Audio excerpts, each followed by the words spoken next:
I think this is at least Professor Hübner's second ride at the rodeo with the men's club, at least. And the topic tonight is the future of European integration in times of populism and war. And Professor Kurt Hübner is the Jean Monnet Chair for European Integration and Global Political Economy, the Institute for European Studies, UBC. Professor Hübner, very topical tonight. We all await your presentation. Over to you. He's good. Larry's good. Thanks so much, Larry. This was a very efficient and quick introduction. When the talk was planned a time ago, this was obviously before the Russian invasion to Ukraine. And I started to think about what I would present you today, 2 months ago or so, when this all started. And obviously, I had to rethink and to redraw a bit what I would like to talk about today. What I'm doing now is, let me share my presentation, but where is it now? Whiteboard, should be now. It's for some reason now it's gone. One moment, please. I don't know why this happened, but I need to. We did, that's things what happened. We did a kind of test, and now I should be back again. And I do this thing, play. Can you see it? No. No. Okay. Then I need to go. Yeah, let me just go back here. Let's hear. There we are. Okay, but now you should see it, or? Yes. Okay, sorry for that. Obviously, it disappears after some time. We did a test like 20 minutes ago, and then it's gone. Okay, let me now move to the talk. I would like to start, first of all, a kind of basic thinking about the EU as such, because we need to understand what the European Union and European integration is all about when we will speculate a bit about the future, given the present events like the Russian invasion into Ukraine, and also the kind of the populist movements within Europe. And those are the two main pillars. I will add a third one. I will come back to my plan in a sec. Okay, and now this is not working. This is today's strange kind of thing. Let me just move. Now I can move my slides. This is interesting.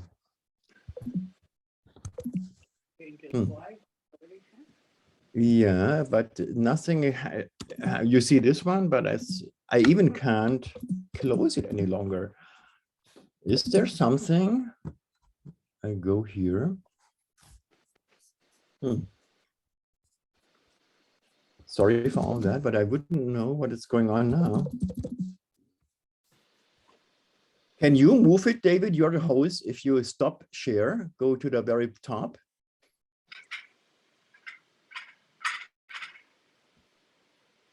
David, are you still there? Yes, but these are slides on your computer, so you need to. Yeah. But then, I would have to turn the whole thing off, obviously. I don't know what's going on, but there's something going on. I have to leave for a sec and then hopefully can come back. Sorry for all that.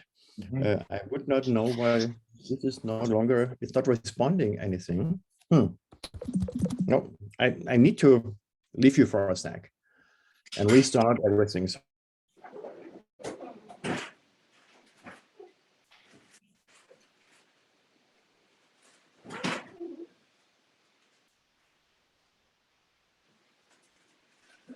Not getting off to a very good start, is he?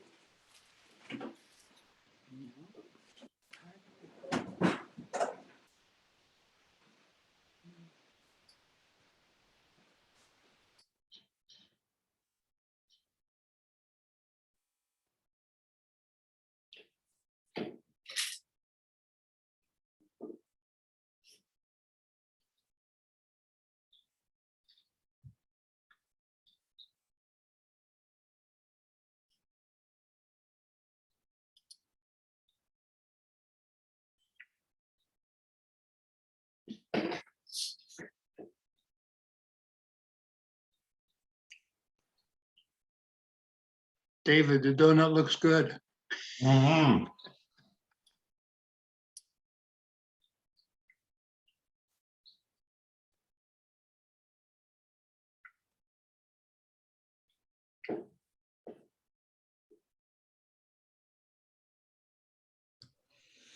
I noticed he didn't offer to share it.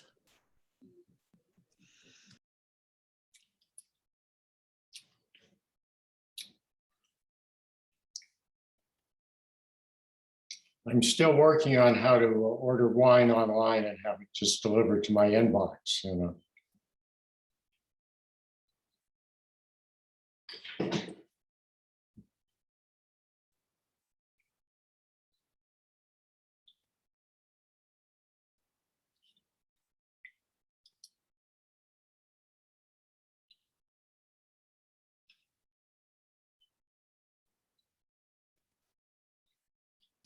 Can you hear me? Now we try the whole thing Yes. again. Okay. Screen sharing. So, yeah, okay, now it works. Can you see it? Yes, Yep, Okay. you're good. it's good. Okay, then I only need to do this one. Okay, and apologies, I don't know what happened, but something happened. And now I'm back. Okay, what I would like to do at the very beginning is, and I have to hurry a bit, is going back to the basics, understanding what the European Union is all about. And one way to do it is, in 2012, like 10 years ago, a bit less, the European Union actually received, to the surprise of many, the Nobel Peace Prize. And the Nobel Committee was, in their justification, was telling, and I cite, the division between East and West has to a large extent been brought to an end. Democracy has been strengthened. Many ethnically based national conflicts have been settled. Today, this reads like a fairy tale. And so this also tells us how quickly in those 10 years, things changed fundamentally. And when the European Union received the notification that they won the Nobel Prize, then an interesting development happened. Who and what is the European Union? Who should actually go to Oslo and take the prize? At the time, those were the three guys. In the middle, this was Barroso. He was the president of the European Commission. On the right side, you see Martin Schulz. He was at the time the president of the European Parliament. On the left side, Van Rompuy, he was the president of the European Council.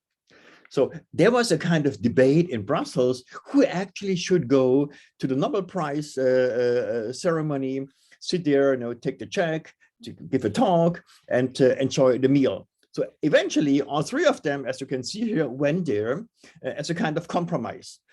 So this poses already the question, so what is the European Union? Who is the EU? And what this is all about?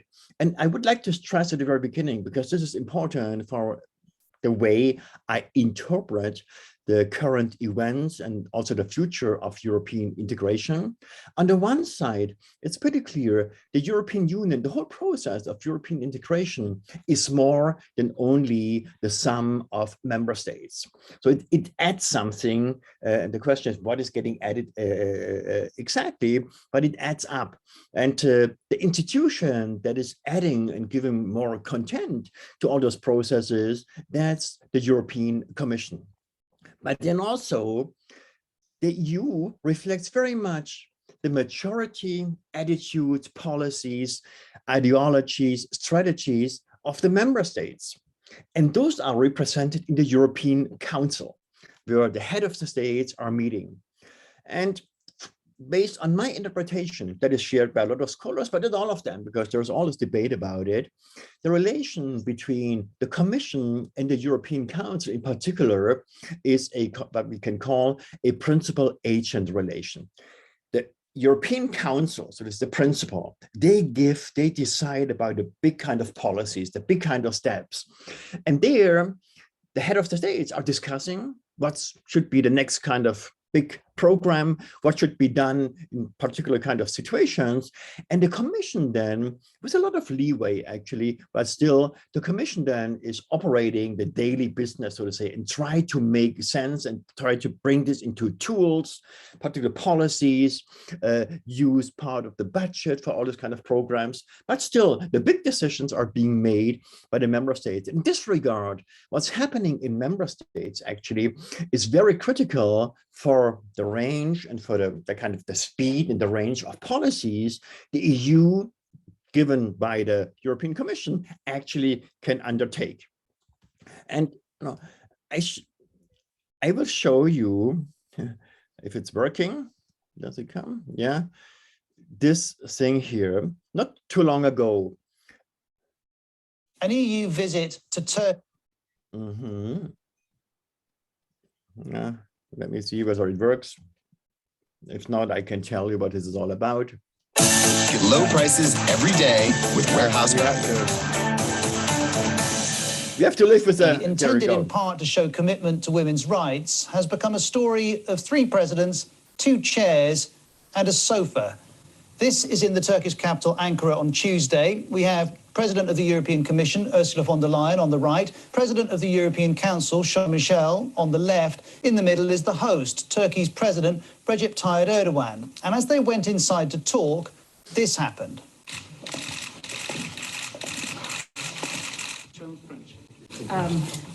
There was one chair next to President Erdogan, and Charles Michel took it. Ursula von der Leyen had to sit on a nearby sofa.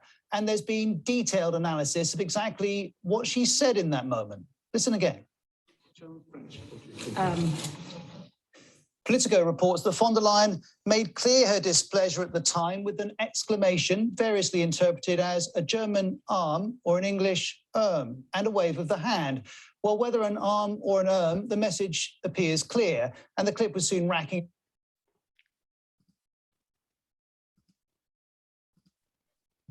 So this is, now we need to go back to this was the kind of situation nobody was really prepared of, but it can tell you, first of all, there's always a kind of misunderstanding what the EU is all about. Second, others can play with the kind of division inside the European Union.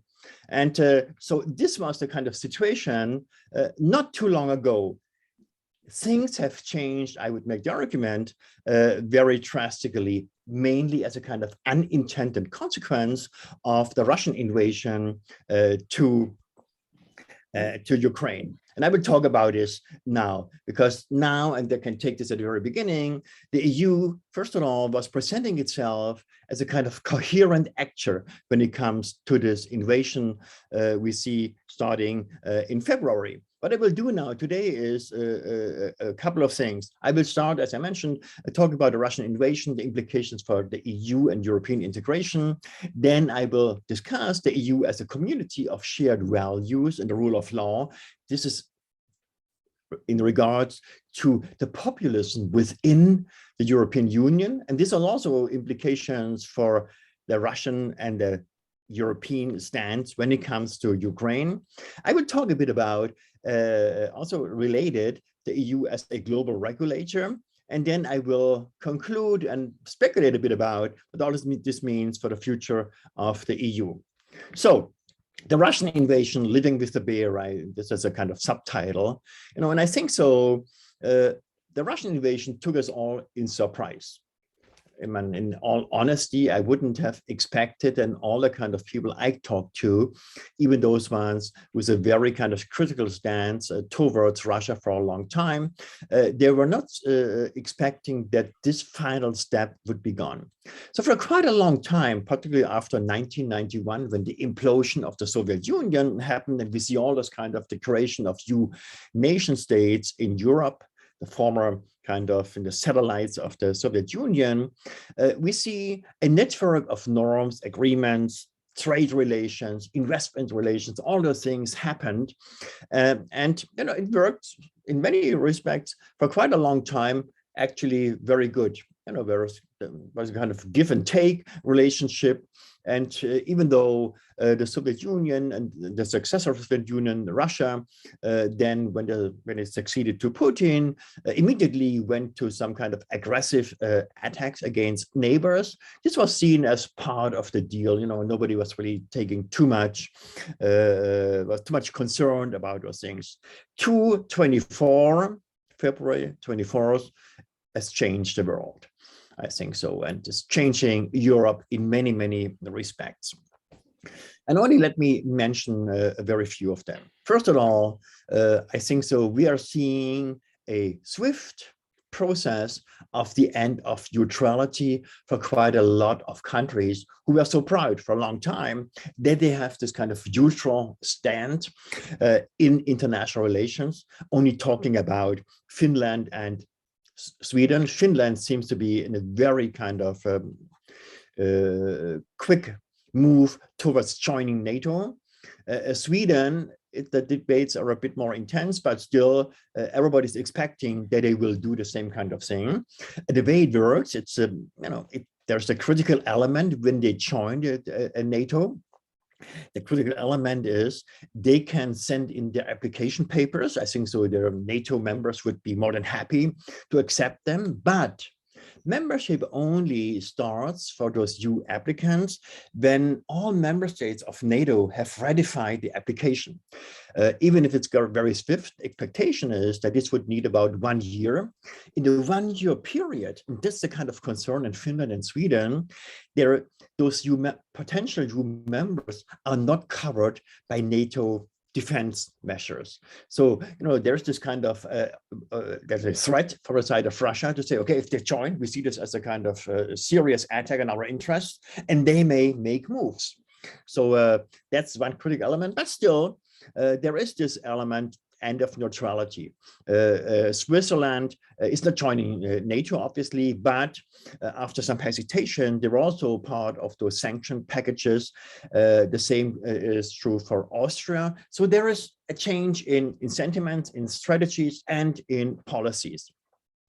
Germany, immediately after the invasion, did something nobody was expecting, actually, and there was a long debate, a lot of pressure from President Trump, but also from others, that the very low overall share of military expenditures in the German budget should be increased. They came up with a 100 billion euro expenditure push in order to really modernize and to improve their military. There's also something that was a taboo topic in Germany, changed in 2 days, changed enormously. There are very strong efforts on many, many sides to reduce in medium term all fossil fuel imports from Russia. I will talk about this later on.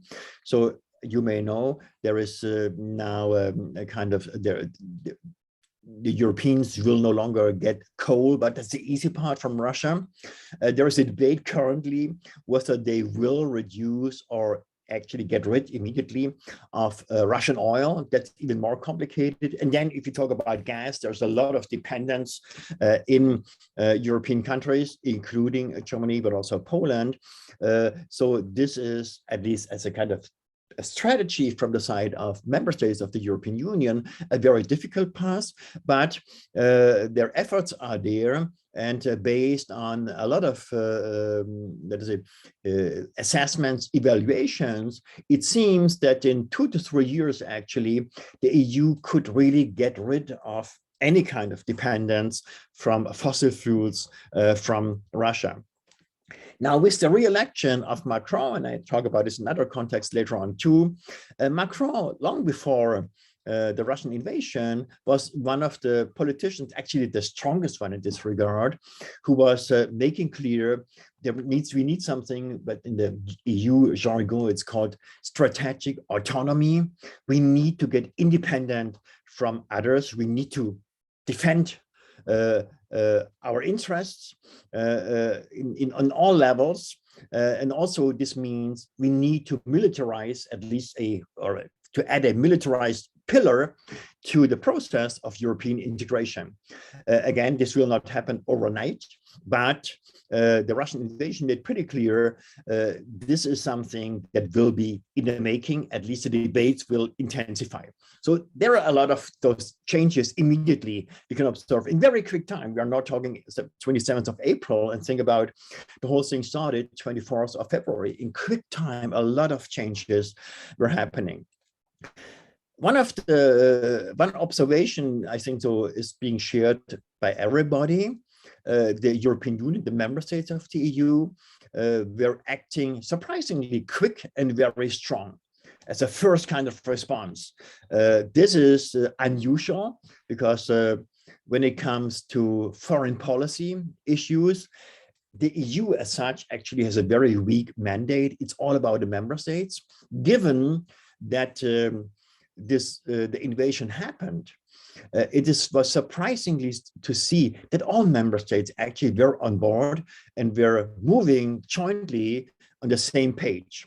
So not only in terms of condemnation of the Russian invasion, but also when it comes to joint responses. In this regard, as I mentioned, there is a kind of unintended consequence of Putin's invasion.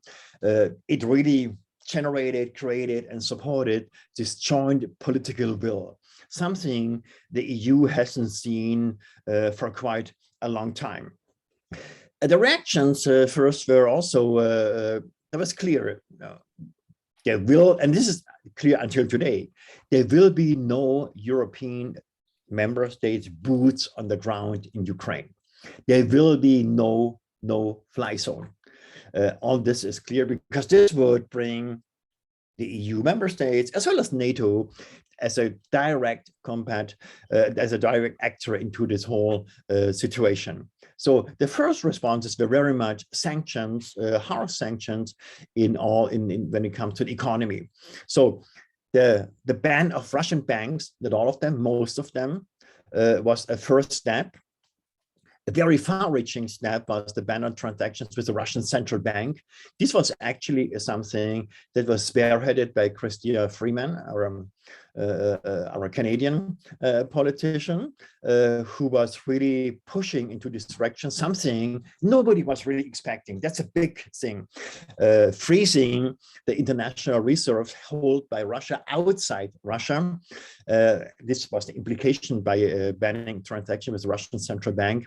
This was really a big thing. And then we see immediately quite a lot of support packages, sanctions on persons, entities, and so on, freezing of assets. This was more, I guess, so more symbolic because it's not, if you freeze the assets of Vladimir Putin, nobody knows, yes, probably in legal ways, not a lot of assets, nobody knows where the stuff is and how it's getting hidden and so on. But all the other actions were pretty strict and strong. Since then, we are now negotiating package number 6, and all those packages actually are not only designed by the European Commission, they are negotiated with all the member states in coordination with the US, in particular with Canada, New Zealand, Australia, the main kind of actors.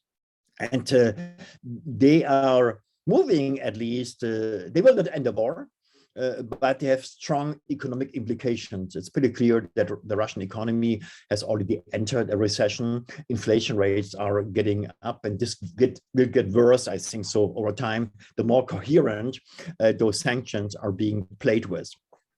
There's always a delicate balance, obviously. All the member states of the European Union, including the ones who are pretty aggressive when it comes to actions towards Russia, for all of them, it's clear member states of the EU as such and NATO are not supposed to become active war participants. So this is the kind of the red line, because this would really then lead to uncontrollable conflicts, including maybe the use of atomic bombs, all those kind of things. So this was the first, the first 6 weeks or so. What we see now, there's still a strong joint will, but there are also cracks. The cracks are in regards to at least 3 items. There may be more, but 3 are for me, I think, so critical. 2 very critical. One not as critical, but still an item where we see kind of division. The number one is, what kind of weapon should be sent to Ukraine? Now, it started out, including Canada actually, was like defense weapon, very kind of light kind of stuff, not very helpful when it comes to really stopping the Russian invasion. Things change because it's also a surprise that that Ukraine, the Ukraine military and the Ukraine people were so successful in defending their country. So everybody was expecting 2-3 days or so, then the thing is done, but that's not happening. We are day 62. And so the demand for a stronger weapon has increased. And now it's all about heavy weapon, tanks and all those kind of things. There have been, reservations. They are now getting weaker. Even Germany, that was leading the camp, not sending tanks, the very heavy weapons to Ukraine. Even there is a change of mood in the last 2-3 days. So things are changing very, very quickly, very, very fast. Again, there may be restrictions in terms of the quality of weapon. It comes with a lot of infrastructure problems. Also, you can't send the most modern weapon to Ukraine, even if you'd like to do that, because the Ukraine army is not trained on those weapons. So you have to make all those kind of selections. You need to make sure that the things are getting into the country. So there's a logistical problem and so on and so on. So, but still, there have been cracks because some were saying we need to provide them with everything they need, and the list what they need is played out by the Ukrainian government in public. They use all kind of social media to publish their list what they would like to get. So it's a very open process, and this also brings some European member states into a delicate kind of situation because they need to make sure that if they send what kind of weapon they're sending, that is also getting the support of their citizens, of their voters. So it's this kind of balance. Number two, critical issue is import stop. It's pretty clear, gas in particular, that's very European member states are very dependent. Some of them, Germany, Poland, a couple of others, where a high dependency of Russian gas is existing. There's been strong hesitation and reservation to stop the import of gas from the pipelines and so on. Now, 2 days ago, now it's happening. Today it happened actually. The Russian government decided that Gazprom is no longer providing Bulgaria and Poland with gas. So they're all indicating the next one could be the bigger countries. And so you can see this in the markets. So the price for gas has increased again. Now it's 6 times before the price before the Russian invasion. And so all this would lead to recession in a lot of countries, including the bigger ones, Germany. So that's another issue. So how to deal with that? And at this moment, I think so there is no intention to stop the import of gas from Russia because the fear is too strong that this may lead to an uncontrollable economic downturn. And this is seen as not very helpful in helping then the Ukrainians, but things may change. The third issue where not all member states are on the same page, obviously, has to do with the demand of Ukraine, quick, fast-track membership in the European Union. The answer is, even Ursula von der Leyen was saying, we should do this. You're belonging to the European club. We have shared the same values and so on and so on. But this is something where a couple of member states don't have an interest to do this immediately. And I will come back to why not immediately. So those are kind of issues where this joint front shows that at least cracks, put it this way. Okay, briefly to the ban of transactions with the Russian central bank. This is something unheard of and in many respects very critical, and explains some of the dynamics that are playing out at this moment. Russia over time was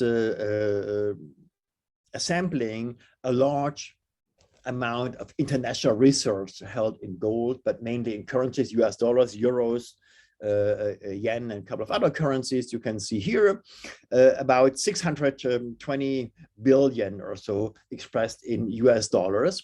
About half of them, a bit more, is held, like they're doing this all the time, outside Russia. And that's the part that is now being suspended, that is frozen. Russia can't actually access those amounts. The interesting part is, and this is the background why Putin has changed the rules, saying from now on, fossil fuel exports from Russia based on long-running contracts need to be paid in Russian ruble. Why that?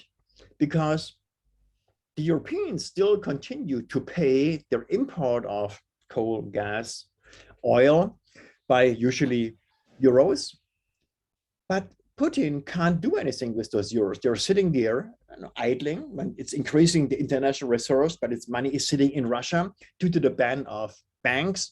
They can't do anything with it. So he's interested to payment in Russian ruble.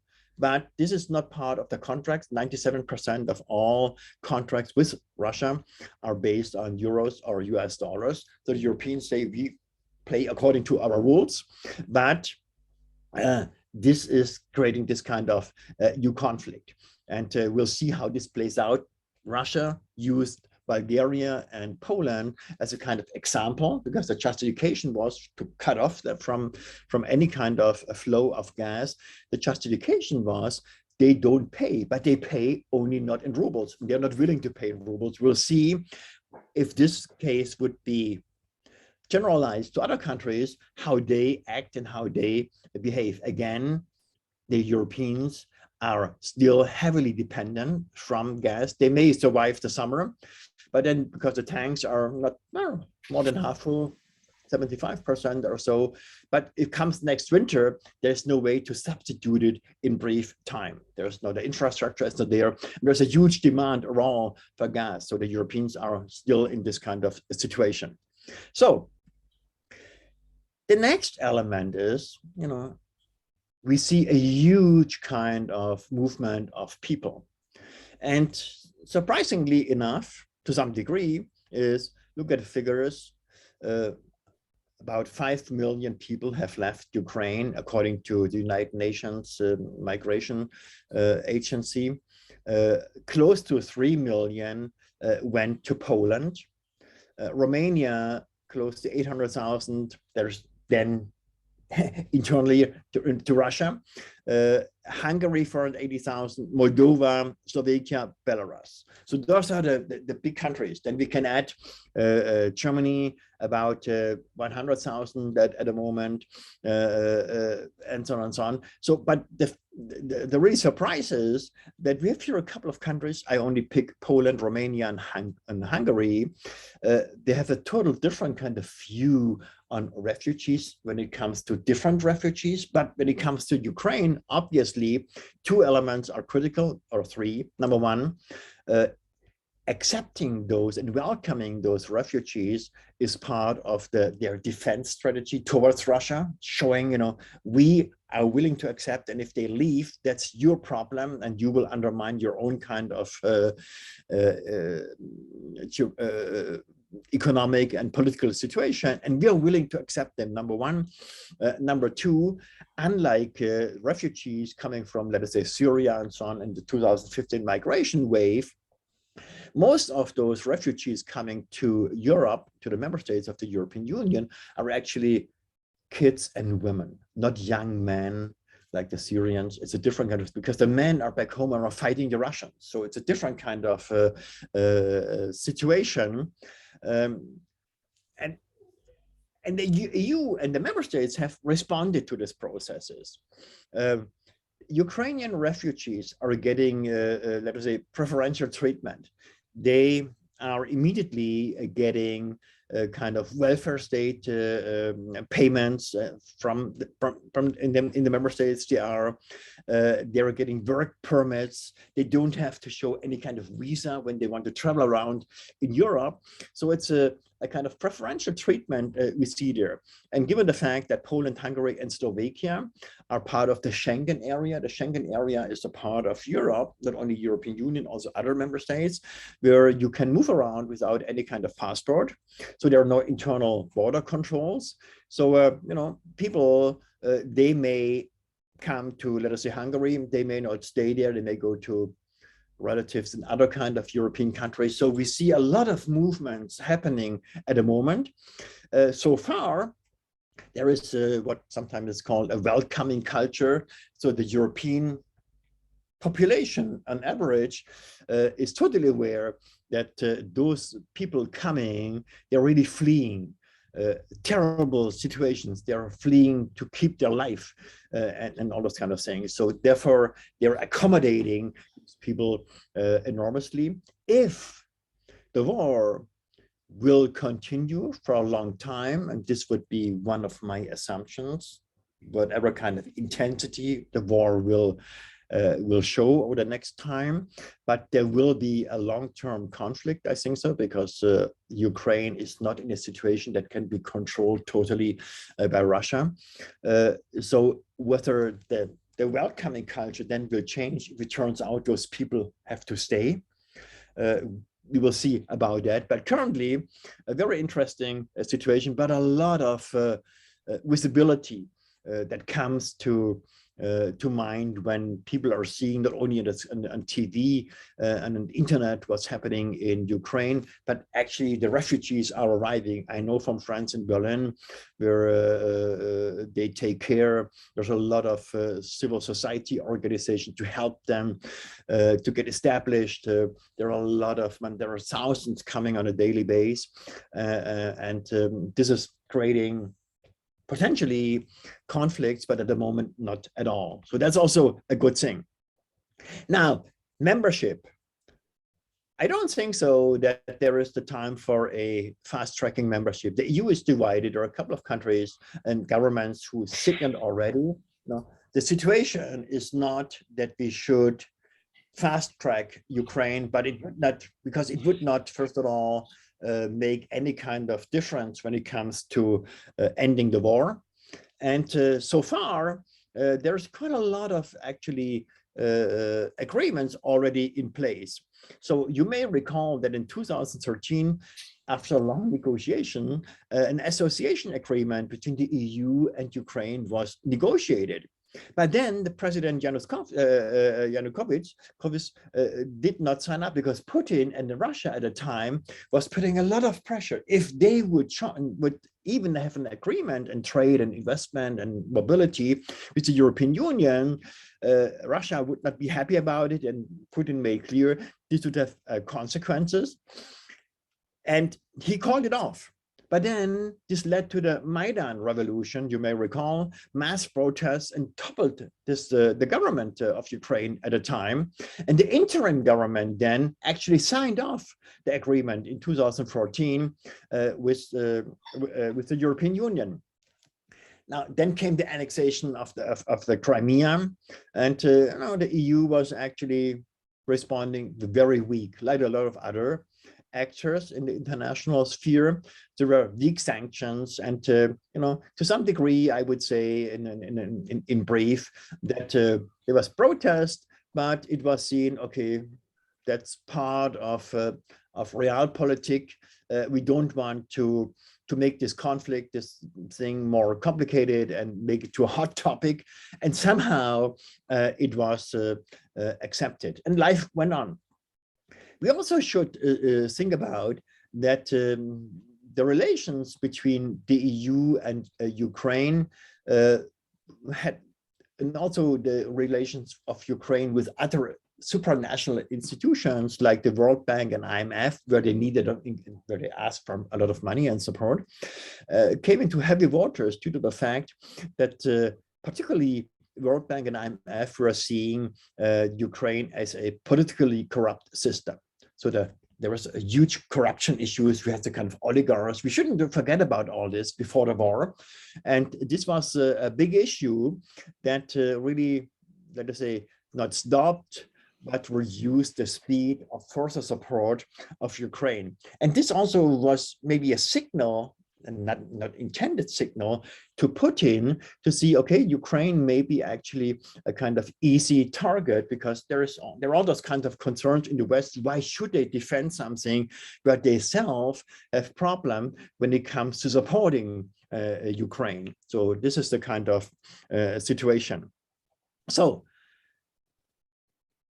the big question, there are two big questions, I think. So number one is, and this is only, I'm not a military expert, speculation, will Russia stop when they would, let us assume, be successful in the east, in the south after Ukraine? Would they stop there? Or would the current policies, military policies of Russia say, okay, if we now enter the east and the south of Ukraine, then we have a consolidated base also to go back and really go to Kiev? I don't know. This may be a chance. There's also the chance that Putin, trying to keep his faith, saying, okay, this was actually my original plan, so we keep this and that's it. Then the question is, what will happen after the war? How should the relations between, let us say, the Western world and Russia look like?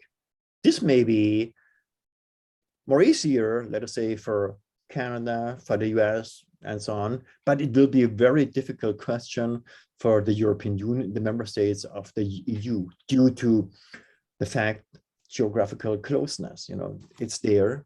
Somehow you have to arrange with this country, and things are getting even more complicated, because if this assumption is true, and I would say there's a high probability in that, Russia has overstretched now with the invasion of Ukraine, and the sanctions will continue to show effects. So we are now then entering a kind of situation that we have a country that is running into huge economic problems, where their main source of income, fossil fuels, may no longer be needed from many parts of the world, maybe from others, but not from all parts of the world. And you have this kind of middle class that was expecting to continue with the exchange, kind of the kind of compromise. The Russian government, Putin, is providing us with kind of money and some kind of trade, travel liberties and so on, and we are quiet. This may come to an end. And then you have a country in economic despair, with discontent in the population, and with the largest arsenal of atomic bombs. So that's the kind of strategic situation for the member states of the European Union. You have to think about already today what will happen in the near future. So that's my take, first of all, on the Russian invasion. Again, a lot of questions. When it comes to, let us say, the coherence of the European Union, then we also have to think about, there's this conflict, as I mentioned, this has brought them more together, but we shouldn't close the eyes that the member states of the European Union are, let us say, no longer in all respects on the same page. So what started out and has been then also put in the Treaty of Lisbon, the most recent treaty of European integration, the European Union is a community of values: respect for human dignity, freedom, democracy, equality, rule of law, respect for human rights, including the rights of persons belonging to minorities. So those are the core values of European integration and the EU. And all of them are, when you apply to become a member of the European Union, you have to show that you're following with your policies, your institutions, those kind of values. Those are the so-called Copenhagen criteria. There are others included, but this is one of the core things. And those values have come under attack in the last, let us say, 6-7 years or so. It's not a big topic at this moment, but it's still an underlying problem for the European Union and this whole process of European integration. Now, Europe is not alone with this problem. We see the rise of populist movements globally is very, very strong. And populism, in a very kind of simple way, is a kind of a worldview, an ideology that is the main idea is societies are separated into two groups. There's the pure people and the corrupt elite. And the pure people are usually then represented by populist parties or populist movements. So that's this kind of dichotomy, corrupt elite and the pure people. So populist parties, political parties can be found on the left and the right, no doubt about it. But in the last 10 years or so, we see actually in Europe, but also look at a neighbor in the south, more a kind of populist movements on the right. Now, one conclusion can be made by a lot of observations on populist parties. Usually, populism weakens democracy. And thus, it's a problem. So what can be seen here is the number of democracies on a global scale, and now this is going for Europe, has decreased, and the number of hybrid regimes, still nominally democracies, but then in practice coming with a lot of authoritarian elements, has increased enormously. So that's a way to look at it. And if you look at some of the member states of the European Union here, based on the Eurobarometer provided by the European Commission, there's a kind of polling they do on a regular basis. And, and then the question was, how satisfied or dissatisfied are citizens with democracy? It's a democracy in their country. And you can see Bulgaria, 62% are dissatisfied. Croatia, 59%, Czech Republic, 42%. It's a bit better in Estonia, 36%, Latvia, 57%, Lithuania, 54%, Poland, 48%, Romania, 59%, Slovakia, 63%, Slovenia, 68%. So those are all EU member states of the European Union, and they have experienced, they joined 2004, most of them, some a bit later, but still they experienced the working of democracies. And now it turns out enormous, sometimes more than 2/3 of their population are dissatisfied with the working of democracies. That's the base actually also then for populist movements, obviously, but also an indication something is wrong. Something is totally wrong and is not really working in favor of this community of values I was talking about. And only looking at, let us say, two most prominent cases, Poland and Hungary. That's a Freedom House index, a collection of various indicators. And what you can see here is that Poland and Hungary, particularly Hungary, experienced between 2010 and 2020, in those 10 years, enormous processes of worsening the quality of freedom, liberty in all kinds of respects. And so this is concerning. And this is not only concerning for Europe, it's particularly concerning also for the EU as an institution, because those governments are still there. They're sitting in the European Council, they are sending a representative to the European Parliament, they have commissioners in the European Commission, they have a say, they can co-decide and they can veto and block things. So if things are getting wrong in those countries, this has immediate implications for the EU. And so we have the same kind of data here, where Hungary and others are really moving downwards when it comes to the quality of democratic institutions. Those are the two famous, most famous guys. Viktor Orban just being re-elected with a supermajority in Hungary means he has now again the opportunity to change the laws, the constitution, all those kinds. He doesn't need to take any other voice into consideration. On the right side, it's Jaroslav Kaczynski. And so he's the spiritus rector of the PiS party in Poland. And both of them are, let us say, representing the populist right-wing movements in Eastern Europe in a best way. Those are also good trends and working and cooperating quite a lot with, for example, Marine Le Pen and many, many other leaders of populist parties in Western Europe. And if you would disaggregate those kind of freedoms, you have civil liberties, how clean are elections, how free are political parties, is the judiciary independent, what is about the integrity and the kind of freedom of media.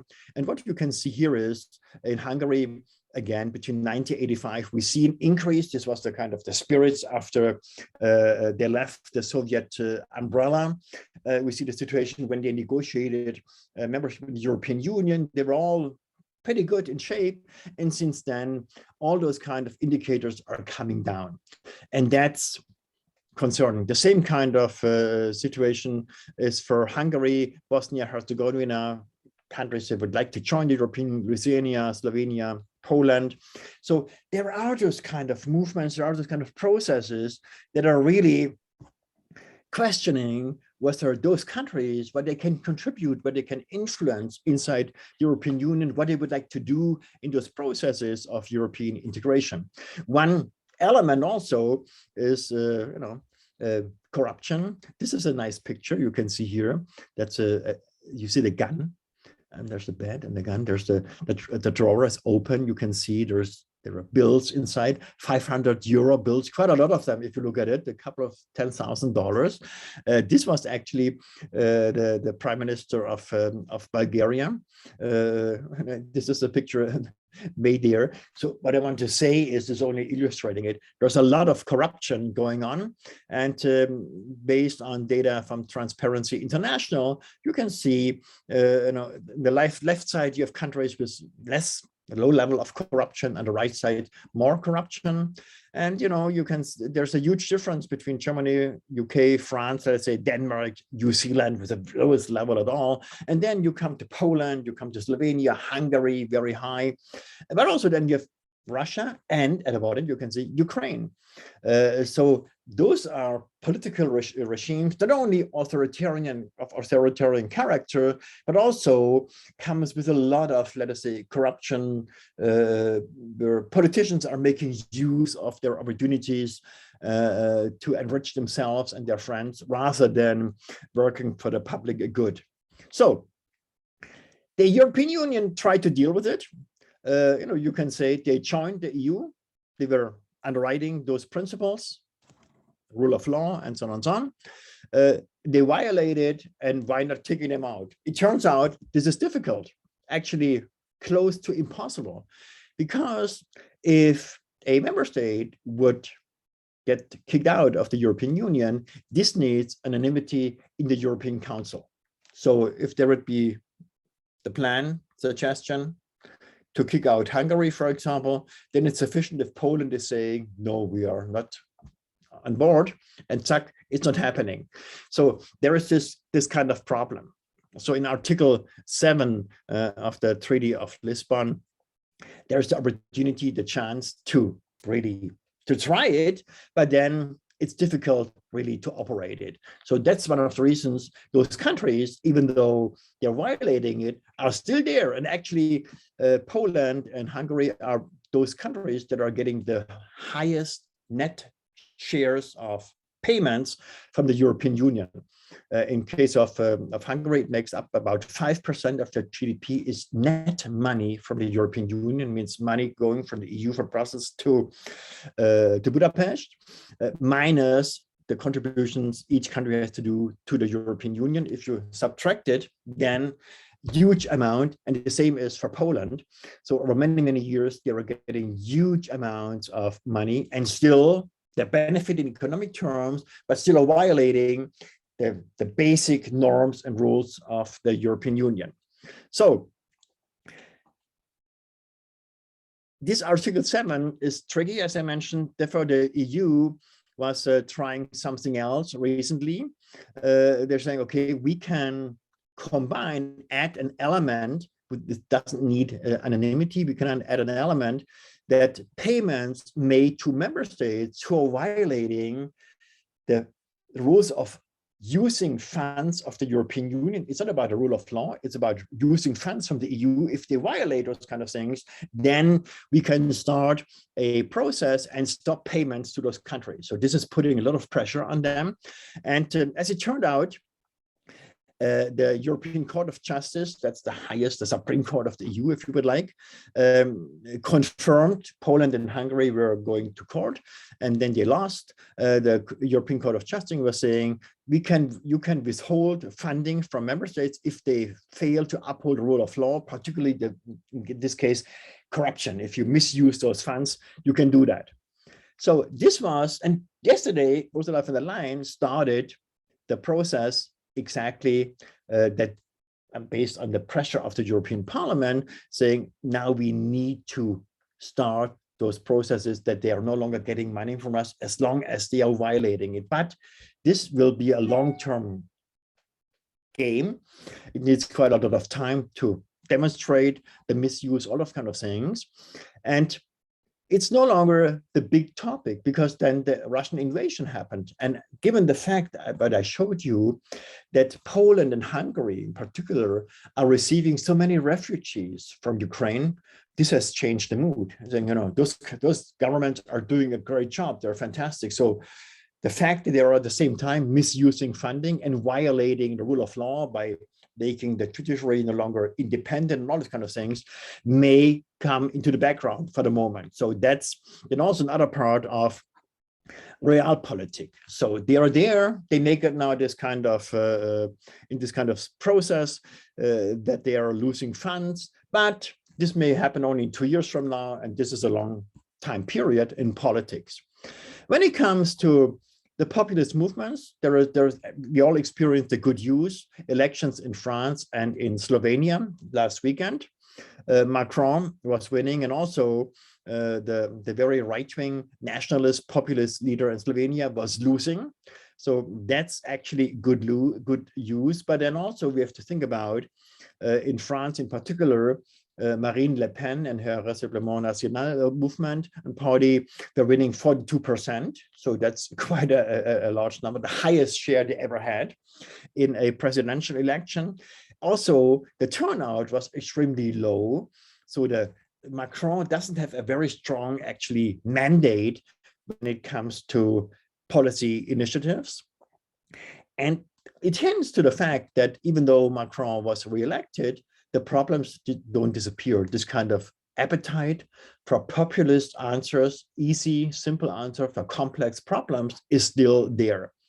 So, you know, this is something the member states of the European Union still have to deal with. And it's getting more critical if you think about it. The campaign of Marine Le Pen was very much based on the problem of the increase of inflation, living cost problems. And this is something that will not disappear because the price of the Russian invasion is a further increase of inflation. There will be a lot of economic discontent. There may be even recessions coming, we'll see. And all this is actually a good base for populist movements, for simple answers for those complex problems. So in this regard, I would be more, let us say, pessimistic that the European Union, the member states are really on the right track. There will be a lot of further debates, divisions, and problems, and this is undermining this kind of unity. The war is producing unity, but it comes to particular kind of issues, actually it's undermining and sometimes destroying unity. So it will be a very kind of contested process. Let me briefly move to another area. It looks like a bit very academic, but it's actually not. You have heard that Elon Musk has about is in the process to buy a Twitter. And this is very, in many, many respects interesting because we see that, let us say, information channels have changed. Social media have become much more critical and relevant. And the way those social channels are working is also an element in the war. There's not only a war on the ground in Ukraine, there's also an information war happening. A lot of fake news is getting produced. The bots are getting engaged and being working through all the kind of channels, and social media are playing a very, very important role. When when Elon Musk was announcing that he will buy Twitter, it was one of the first responses was by the commissioner of the European Union, Thierry Breton, a French guy, saying, you know, that's fine, but also a Twitter led by Elon Musk will have to follow the EU rules of the European Union. And the EU rules are actually the so-called Digital Market Act and Digital Service Act. Those are two EU laws just negotiated over 2 or 3 years or so, but just put in place. And you're just in the process to get ratified, and it will come into place and working in a couple of months. Now, the EU, when it comes to all those kind of areas, is what we see as a global regulator, a setter of standards. Due to the fact that all those kind of media and all those kind of companies are globally, the EU actually has the privilege to set the tone and to introduce all those kind of regulations. Now, in stark contrast to what we are experiencing here in North America, Canada, as well as the US, one overarching principle in the EU and the member states of the European Union, the core member states at least, is the privacy of data. The privacy of data has to be secured. That's part of the basic values of European member states, and this is driving a lot of those initiatives. And the other one is, I only want to hint briefly, is the fact that digital capitalism, the use of digitalization, all kind of levels, has become the economic machine in market economies in the last 10 years or so. In this regard, the EU is falling back. You know, this would only, if you look at the kind of the digital platforms that are relevant, you have the 100, the big ones, and you can see the size of those bubbles.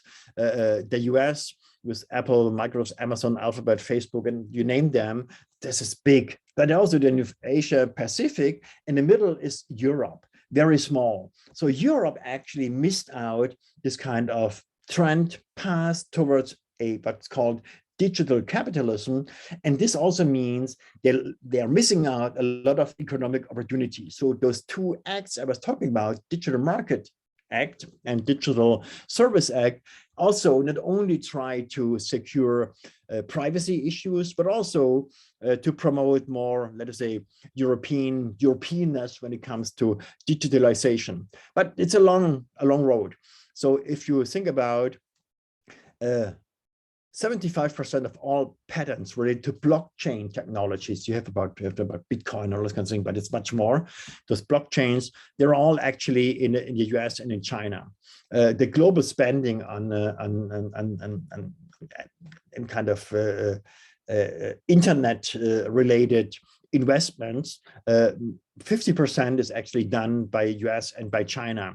Cloud computing, there are a lot of indicators. Europe doesn't play actually a big role. It's all about US and China. And this, I come back to this later on. So this has implications for the future of Europe. So the money of the internet is data. So, you know, you go to internet, you look for all kind of stuff, you don't pay for it, but they collect data all the time. So, and those data are very, very important for economic purposes.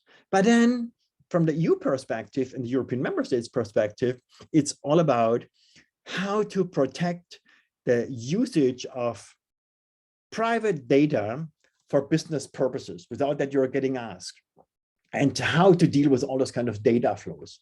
And in this regard, the EU actually, with all the kind of weaknesses I mentioned, other respects, has become and is becoming in many areas the global regulator that is really setting the tone. If you can see already, this has implications. Canada and the US, our governments have indicated that they will follow those kind of rules.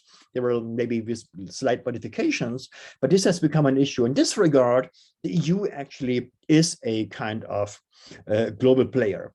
And so that's, let me say, the optimistic interpretation. There's this kind of soft power element. They are good. Comes to hard power, like Russian invasion, military defense. The EU is weak, and without the support of the United States of America in particular, but also the other allies in the West, the situation in Ukraine would actually look totally different, because the EU, even though they try to get for unified actions, wouldn't have had a means immediate to act in the way that makes an impression. And this was really also due to the fact that particularly the United States of America were so engaged. Now, if you only think about 10 seconds or so, what would have been the situation if there would not be a Biden administration, but a Trump administration? You know, I guess also the situation would be different. The US would probably have not responded in the same way, would not have had the same kind of coordination with particularly the Europeans, but also with the other partners. Think back about the way the Trump administration was dealing with in this kind of unilateral way, we're no longer cooperating. So we are in this kind of situation that Ukraine, but also the European member states are lucky that there is an administration that took this kind of situation, takes it very, very seriously. So that is something we have to take into consideration. Then also, I mentioned it, there will be the need for developing some strategic autonomy on the side of the European Union. Because think about it, there is no guarantee that the next administration in the US will take the same kind of stance, the same kind of attitude than the current one. There is still, like I mentioned in France, there is still a strong movement in the US that is within the Republican Party, and they may control pretty soon in the fall this year the House. So the Biden will lose more policy initiatives, and they may actually come back for the next presidency. So there is no there's no way that the Europeans can think about we can continue thinking about continuing the same kind of getting the same kind of support in the next couple of years from the US, because they learned the lesson with Trump. And I think so this will add a lot of initiative to add hard power to the EU. This will require the mobilization of economic resources. There will have to be choices to be made within the member states. But I think so this will be one of the elements. But it's also then changing the character of the European Union, of the process of European integration, because it will no longer be then this kind of division of labor, the EU as this kind of common value club that tries to prosper the economies. And then the NATO is providing the umbrella of defense. NATO may no longer then be in this same kind of situation if there would be changes in the US, maybe in other parts of the world. So Europe has to add this kind of element, and this would be a combination of soft power but really adding hard power. And this will be difficult. This will be not easy because not all member states of the EU are seeing this in the same way. They may, for strategic reasons, act now, but whether this is the future, we have to see. So in this regard, difficult. And then the other element is, if you think about what part of the world is really supporting European Union, the member states of the EU, and really trying to support Ukraine on all kind of levels, you see this efforts on the side of in the United Nations. The first kind of declaration that they tried to put forward got, I think, so 141 or something like this member states were agreeing. So that's a huge kind of support. The more critical, the more kind of sharp and aggressive the efforts are, the lower the numbers. We see not only China tries to be neutral, but neutral in the sense that it's actually supportive for Russia. India Ursula von der Leyen was just visiting India yesterday, trying to find some ways, offering them some goodies like trade agreements and so. But India also is not supporting the West. We see a lot of countries in Latin America and Africa who don't care. So, you know, we have our own problems. Nobody was looking at our problems. We have civil wars and so on. Nobody cares. So why should we? And so it's really a small number of countries in the world that are actually forming this alliance against Russia. And this is also putting in a lot of burden on the side of the Europeans. They have to make a case where they are, where's their future. And in many respects, for quite a long time, the future, at least in economic terms, was very much in China. And I think so we also will experience a kind of rethinking what kind of allies actually, you know, using the Russian invasion as a kind of litmus test, so to say, what kind of allies can we really rely on? Who can we trust? Who is on the same page?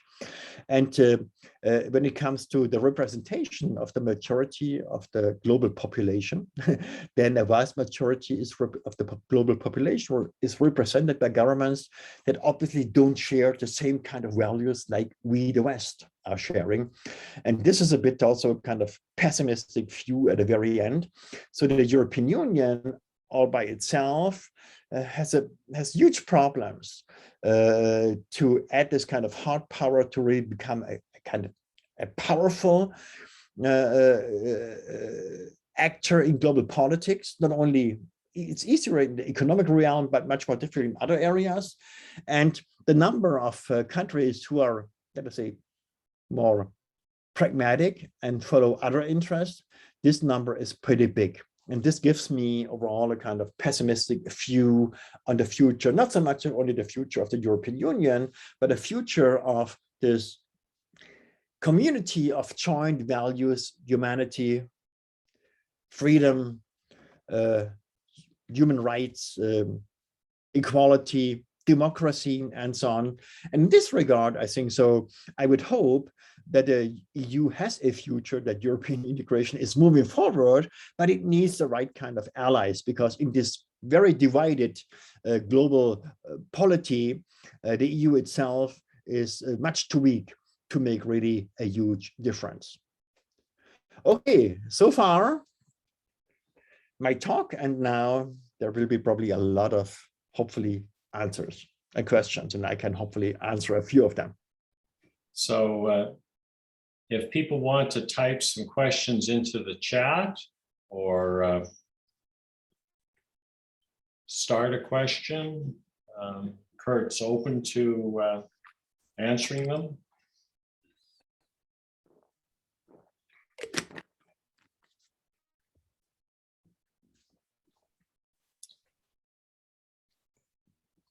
I will ask you a question while people are thinking about things. I see the EU as the answer to hundreds of years of European wars, that this was going to be the end of wars. And is this war that is taking place not count because Russia's not part of Europe, or? No, it's really, if you think about Europe as such, not only the European Union, then at least there's also a European part of Russia. So I would say it's a European war that we are seeing, and it's not ending in terms of national borders. It's also a war about, let us say, you're violating and intervening into other societies with harsh military tools, and you are undermining and destroying rights of self-determination, all those kind of things. And that has been the history of European wars anyway. And the idea that you can deal with a potentially aggressive nation state like Russia via the traditional tools, you trade, you established mutual dependence, all those kind of things. This was working for quite a long time. And this is therefore so difficult, but from a purely rational perspective, why is Putin doing this? There's not a lot of economic rationale behind it, because he's undermining his own business model, if you would like. And so obviously, he was probably encouraged by, number one, as I mentioned, the fact that the West was dealing with Ukraine in a way saying, okay, the EU, for example, we give you a kind of trade agreement, an association agreement, we give you some kind of goodies, but at the end of the day, you have to show in a long time period that you're qualified to be a member of the West, of this kind of value community. And and this was probably this was one signal for Putin to say they will not risk supporting and intervening in helping Ukraine if I go for it. And but this was a kind of miscalculation, because I think so the West has then realized that it's not only about Ukraine, it has a lot to do about really defending those values. And this has been encouraged, I think so, by the fact that the EU also has those member states in Eastern Europe with a different history like others, like France or so, Poland and so on. They have a different kind of attitude and history with Russia. They have this kind of idea, if they start, they will not stop. That's the number one thing. The other element, I think so, is there is we particularly on the side of right-wing populist parties and politicians, we have seen, let us say, an emerging closeness between them and Putin. Think about Marine Le Pen, when she didn't get any kind of bank credit for her campaigns, she turned to Russian banks and still is paying back. Orban saying, Putin is my best friend. And Orban was also saying, we are willing, Hungary, to pay in rubles. So there's also this kind of concern, if we, the West, and then the core members of the European Union are not defending Ukraine, we also indirectly support those kind of views and sentiments and policies. So it has various kind of levels why this is happening. And I think so it's really a very decisive fight that we are experiencing that defends Ukraine, but also defends the values of the West. And this, for me, also the reason why I see the strong support of countries like Canada, like the US, like New Zealand, Australia. They feel this, there's a sentiment. It's not only about defending the grounds of Ukraine, it's also about us. And I think that makes the thing so difficult. And this also makes the situation for Putin pretty difficult, because he started the whole kind of thing and now he needs to, what's the exit? Giving an exit option seems to be critical if you don't want to make this a continuing war over many, many years. Somebody's posed a question here, Kurt. What realistically is a timeline for getting Europe off fossil fuels from Russia? It seems like the economic sanctions are great, but have a fixed ceiling, perhaps. Unless and until Europe comes off Russian fossil fuels, how do we maximize the hardship for the Kremlin?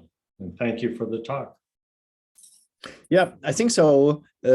Based on my insight, what I know, it's now, let us say, more from a German perspective, because Germany is the country with, it's the largest economy, and they are highly dependent from gas, particularly from Russia. There's, all about this pipeline issues and so on and so on. And it's also one of those unintended elements. We see the current situation, everybody tries to get a lot of fossil fuels from all kinds of places, and this may be not good in terms of climate policies. In the German case, we have this very ambitious climate plan, the same climate plan like the European Union. And I think so this whole Russian thing is really accelerating the greening of the economies. Now, coming to the timeline, realistic seems to me in 2 to 3 years maximum, Germany will be totally independent from any fossil fuel import from Russia. Not only coal is gone, it's not relevant. Oil not really relevant, will happen pretty soon. The main thing is gas, and I think so. This is where we are heading to. It has a kind of 2-3 pronged strategy. The Europeans, not only Germany, others, Italy, for example, just had a new contract with Algeria. They're looking for new suppliers, number one, because gas is seen as a transition energy source, given the greening elements. We have all this kind of programs in the EU, very ambitious with a lot of money put in place. Germany, for example, has a contract with Qatar now, a U1 and so on. The Netherlands are doing more and so on. Norway too. But at the end of the day, it's all about renewables. And the process moving to really strengthening renewables is very, very strong. And so it seems to me the timeline 2 to 3 years is realistic. But then again, this is not, the war is now. So this is a kind of medium goal and strategy. For the moment, they need gas if they want to avoid this kind of very severe economic repercussions. And so, but also the other side is Putin also needs to send fossil fuels to Europe because they can't send it now to China. They would be the next kind of thing, but there's the infrastructure is not available. It needs also for him a lot of time to look for new partners, for new markets, so to say, and to build up the infrastructures. So it's also in this regard a calculation what will happen. But for sure, the Europeans will get rid of the whole kind of thing and will move relatively quickly to become totally independent from Russia. Mm-hmm. Another question's come in. How do you think Russia's invasion of Ukraine will resolve itself? Do you believe this conflict will inevitably spread to other countries, including perhaps Russia itself? Yeah, what we see at the moment is, I'm not a military expert, but we see at the moment is Moldova is the next one where obviously there may be steps from Russia to, and a kind of quick step to include Moldova also. But we see a whole kind of region, Transnistria, there's also little entities nobody was thinking about. They may be involved. I would be skeptical that, even though I may be in a minority, but I would be skeptical that the war is going further, let us say, to Baltic countries or Poland or so on and so on. Due to the fact that already now we see that Russia is in this process to get what is called overstretched. The military capacities are not sufficient. They can't control Ukraine, given the fact that, first of all, there's this enormous will on the side of Ukrainian citizens to defend their country, to defend their values, and really to really move to the West, and whatever happens, they will, there will be a kind of, they will go underground. There will be all kind of civil kind of organizations, wars. They will happen even if the country would be occupied. You can't control a country in this size. That's not. I don't think so. That's doable. Not to talk about going then to other countries. This is much too much. So I wouldn't expect that. At the moment, there's this kind of game of chicken, if you would like. So the Russians are saying, we have to think about using atomic bombs. Don't be surprised. Swift action and all those kind of things. The Europeans and the West, as such, also makes pretty clear the support will continue and more or less for any price, even though there's this kind of balance. No boots on the ground, but then the type of weapon getting sent to Ukraine is getting more relevant from day to day. So I would expect that this is maybe something going on for quite a long time. I don't know about the intensity, maybe not been the same kind of intensity than now, but I would expect a much longer kind of period of time. And this will also weaken Russia, no doubt about it. So we have to be clear, the West actually, besides the atomic bombs, has more economic and military resources capable to deal with the situation than Russia. And and this is maybe decisive. It will, because they don't come into Ukraine, it will not end the war, but it will prolong it. I mean, that's the kind of the implication, and this is something we have to live with. But also with all the implications means for quite a long time, energy prices will be skyrocketing. There will be uncertainty, economic price. The West is paying already. It's also pretty high and may increase over time. And it's a job of governments to explain this and again, to find the right kind of balance. It's a question, how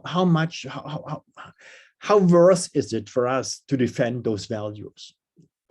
This is also a litmus test for our societies. I mean, if they are willing to defend those values, then they are willing to pay a higher price. This means also a reduction of living standards and all those kind of things. I mean, that's the implication. You spoke to us previously about Brexit, and so I was wondering how much identity politics plays into this, that the Brits wanted to leave the EU, and I think it's how they see themselves as a nation, and perhaps Russia is flexing its muscle, how they see themselves. And Marine Le Pen gets close to a majority at 46%. Based on her painting a certain identity of the French. And I think this is a pushback against the EU. Yeah, no doubt about it. But identity politics has become, let us say, fashionable in the last 10 years or so in many levels. And that's the reason also why I talked a bit about the rule of law violations. In the same holds for Hungary and Poland. It's all about we have to defend our interests, Hungarian interests, or the Polish, and we're part of a club, but before the war. But the club is only trying to question our identity, and we have to defend it. And so this is the kind of the message they try to bring out.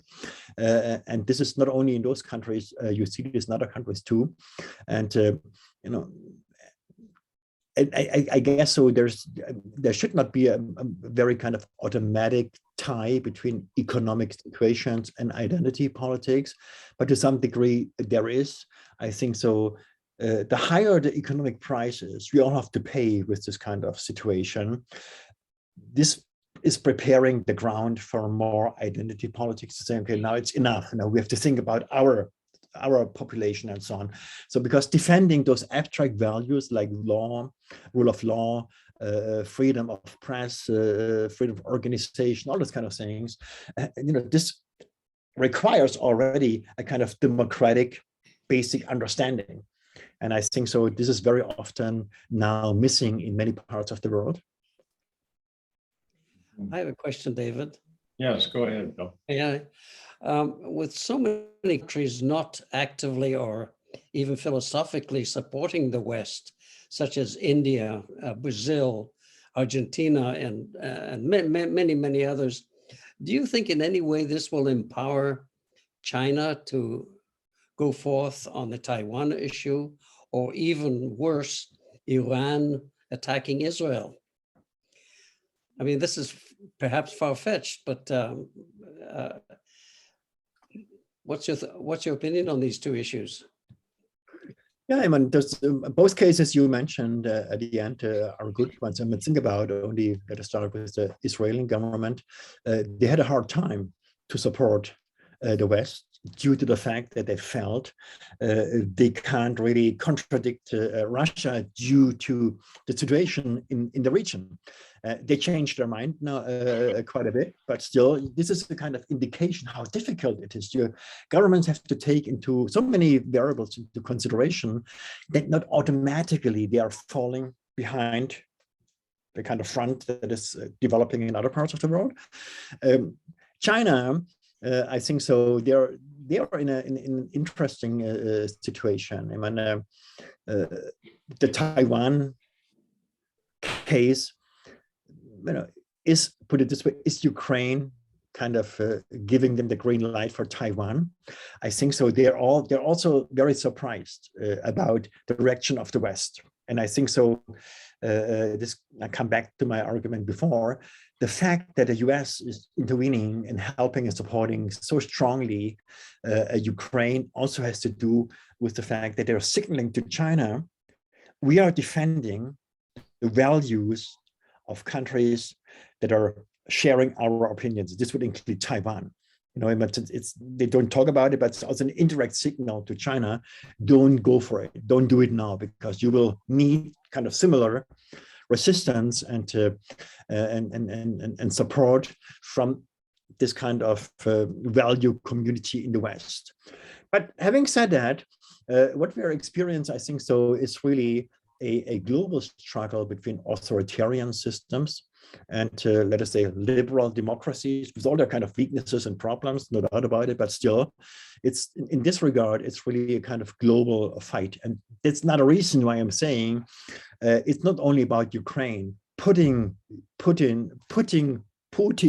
back into his corner would be the right way to show that we, the West, when it comes really close, that we are defending those values, that we are really, we bring it on the table, that we need to keep up with human rights, with equality, democracy, all those kind of principles.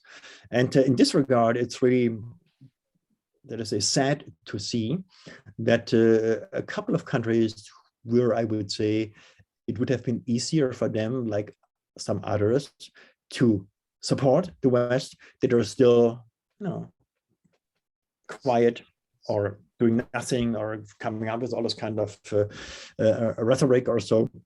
And this also gives us a kind of idea about the state of the world. So it's not the best one, actually, I would say. So there's a lot of problems and a lot of fractures that we can observe, and they are playing out now in this conflict. So in other words, in a very pessimistic way, we are in the kind of minorities, so to say, defending those values, you know, and that's sad to see. Because the hope was, after the implosion of the Soviet Union, you know, that the history would march into more Western democratic value systems, and we see this hasn't happened. Another question. Sure. Isn't one of the reasons for the rise of populism the feeling that the common man isn't being heard? Massive immigration from Muslim countries is fueling the feeling that Europe will soon no longer be European. Considering the decline of the birth rate in Western countries compared to the Muslim birth rate, these fears may soon be a reality. Yeah, I mean, I would put it differently. I mean, the rise of populism, there might be a lot of drivers for explaining the rise of populist movements and parties.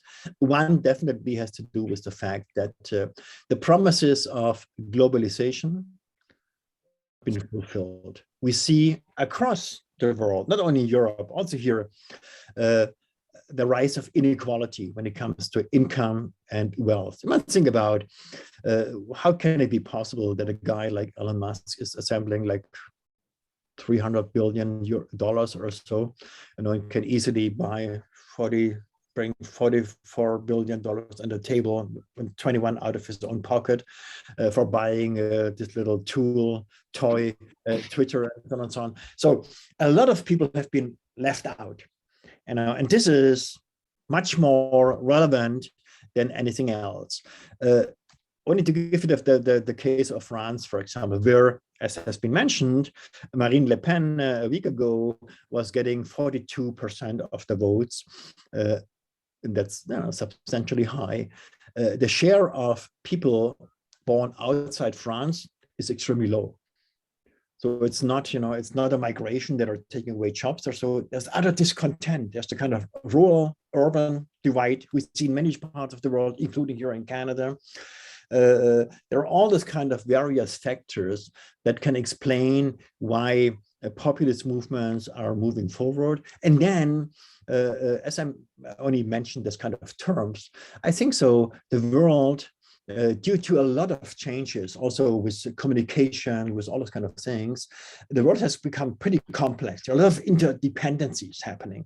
It's pretty complicated to understand all of them. And so they are creating very difficult situations.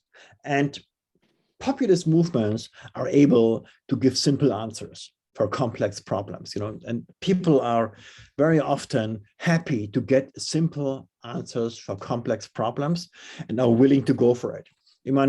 If you think about the experience of 4 years, Donald Trump, a lot of simple answers of complex problems, it was not to the better of the US, if you think about it, in all kind of terms, whether it's the kind of the trade issue where he was bullying around, didn't help. In many, many respects, simple answers are not really then practical and good answers, but people are receptive for simple answers. And I think so this is really also a problem, how to develop narratives, conversations in societies, various conversation societies, to make clear that complex problems sometimes need also complex answers, and and how to deal with them. Those narratives are missing in many, many parts of the world, and that may be the way populists are making use of those opportunities. Another question.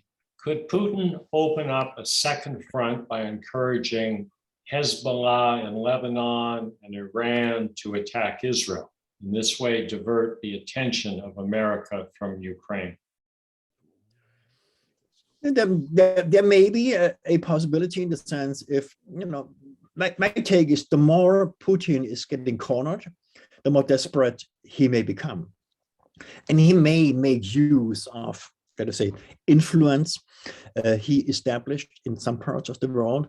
Having said that also, but at the same time, I would say it will not happen, because I think so the situation now with Ukraine, when I think about it, the plan was in 2-4 days or so, everything is done.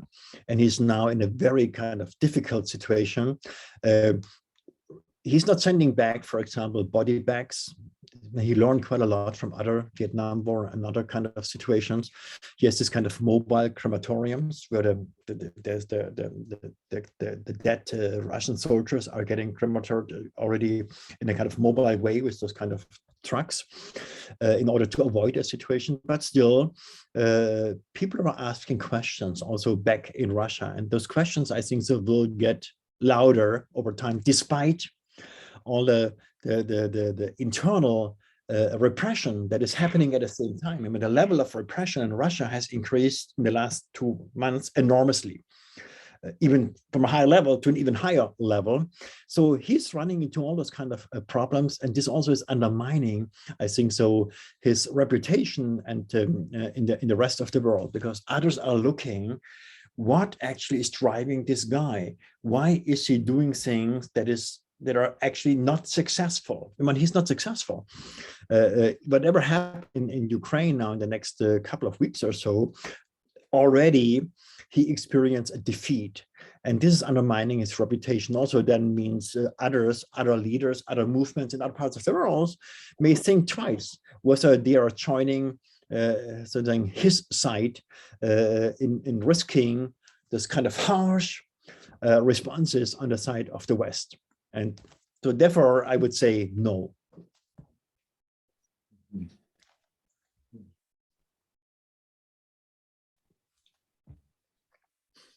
Anybody else have a question?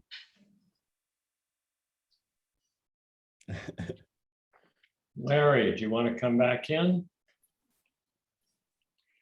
Kurt? Yeah. As always, absolutely fascinating and informative. And thank you so much for giving us your time and your knowledge and your expertise this evening. I've been glued to my computer listening to you. We're also interested in what's taking place and how it's playing out. And what you've had to say to us tonight, your presentation has, for me, I know at least, has filled in a lot of questions and and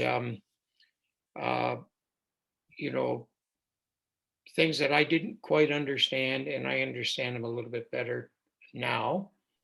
And I want to thank everyone for coming tonight. Please stay safe and well. And hopefully the next presentation we'll be able to meet again. Thanks again, Kurt. Thank you so much. Thanks so much for all of you, for a great audience. Thanks so much. Thank you very much. Thank you. It was great. Thank you very much. Thank you. Great Welcome. presentation. Thank you. Wonderful. Thank you. Fantastic. Thanks, Good night, Kurt. everyone. Thanks, David. Thank As you. always. Thanks, Larry. Thanks. Okay, thank you. Very informative presentation. Great. Wonderful. Thanks so much. You enjoyed it. Okay.